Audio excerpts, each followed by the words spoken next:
నేనెవరిని? మీ ఇంట్లో మనిషిని కాదా? మీ పనులు నా పనులు కావా? మీకెందుకు శ్రమ? నేను చేసి పెడతాను కదా అంటూ పనులు చేసి పెడుతున్నారు అభ్యర్థులు.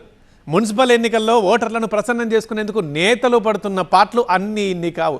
చిన్న పిల్లలకి స్నానం చేయించడం దగ్గర నుంచి సెలూన్ షాప్లో కటింగ్ వరకు ఎన్నెన్నో విచిత్రమైన పనులు చేస్తున్నారు. ఆ విచిత్రాల్ని మీరు చూసేయండి. ఎన్నికలు వచ్చినాయంటే చాలు నేతలు తొక్కని గడపుండదు, చేయని పని ఉండదు. అన్నింటికి మేమున్నాం, మీరు ఆ ఒక్క ఓటు వేయండి చాలు, మిగతావన్నీ మేమే చూసుకుంటాం అన్నట్టుగా ఇంట్లో మనిషిలాగా మారిపోయి ఓటర్లను ఆకట్టుకునేందుకు వింత వింత వేషాలు వేస్తుంటారు అభ్యర్థులు. ముఖ్యంగా ఉమ్మడి వరంగల్ జిల్లాలో అయితే ఇవి ఇంకాస్త ఎక్కువయ్యాయి. వరంగల్ ఉమ్మడి జిల్లాలోని 12 మున్సిపాలిటీల్లో 260 వార్డులకి మొత్తం 1072 మంది అభ్యర్థులు బరిలో నిలబడ్డారు. పొరపోరును అత్యంత ప్రతిష్టాత్మకంగా భావిస్తున్న 3 ప్రధాన పార్టీలు కూడా హోరాహోరీగా ప్రచారం చేస్తున్నాయి. పలువురు ముఖ్య నేతలు, ఎమ్మెల్యేలు ప్రచారంలో పడరాని పాటలు పడుతున్నారు. మహిళలతో బతుకమ్మ ఆడుతూ, లాండ్రీ షాపుల్లో బట్టలు ఇస్త్రీ చేస్తూ మహబూబాబాద్ జిల్లా తొర్రూరులో ఎర్రబెల్లి దయాకర్ రావు ఎన్నికల ప్రచారం నిర్వహించారు. చిరు వ్యాపారులు, బడ్డీకొట్టు వ్యాపారులు పట్టణ ప్రజల్ని ఆకట్టుకునేందుకు వినూత్న రీతిలో ప్రచారం చేశారాయన.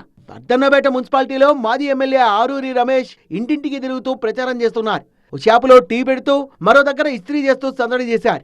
మహబూబాబాద్ మున్సిపాలిటీలో ఎమ్మెల్యే మురళీ నాయక్ ఇంటింటికి తిరుగుతున్నారు. ఎమ్మెల్యే వెళ్లే సమయానికి సరిగ్గా ఓ మహిళ బుడ్డోడికి స్నానం చేస్తుండగా ఎమ్మెల్యే కూడా వెళ్లి ఆ బుడ్డోడికి స్నానం చేయించారు. మహబూబాబాద్ 29వ వార్డు సిపిఎం అభ్యర్థి సున్నపు సోమయ్య స్వయంగా చికెన్ కొట్టారు, సెలూన్ షాప్ లో కటింగ్ చేశారు. బీఆర్ఎస్ అభ్యర్థి మంగళంపల్లి రాజ్కుమార్ కులవృత్తి పనులు చేసి అందరినీ ఆకర్షించారు. భద్రాద్రి కొత్తగూడెం జిల్లా ఇల్లందులో బీజేపీ అభ్యర్థి శివశంకర్ మోకాళ్లపై నడుస్తూ వినూత్నంగా ప్రచారం ప్రారంభించారు. గత పాలకుల చుట్టూ మోకాళ్లు అరిగేలా తిరిగినా సమస్యలు పట్టించుకోలేదని, తనకు ఓటేస్తే వార్డు సమస్యల పరిష్కారానికి కృషి చేస్తానంటున్నారు. యాదాద్రి జిల్లా చౌటుప్పల్ మున్సిపాలిటీలో ఓ అభ్యర్థి ఆత్మహత్యకు ప్రయత్నించడం కలకలం రేపింది. 17వ వార్డులో నామినేషన్ వేసిన రేణుక ఆ తర్వాత విత్డ్రా చేసుకుంది. డబ్బులు తీసుకుని నామినేషన్ విత్డ్రా చేసుకున్నామంటూ స్థానికులు తిట్టడంతో చున్నీతో ఉరేసుకునే ప్రయత్నం చేశారు. వెంటనే అప్రమత్తమైన స్థానికులు డోర్ పగలగొట్టి రక్షించారు.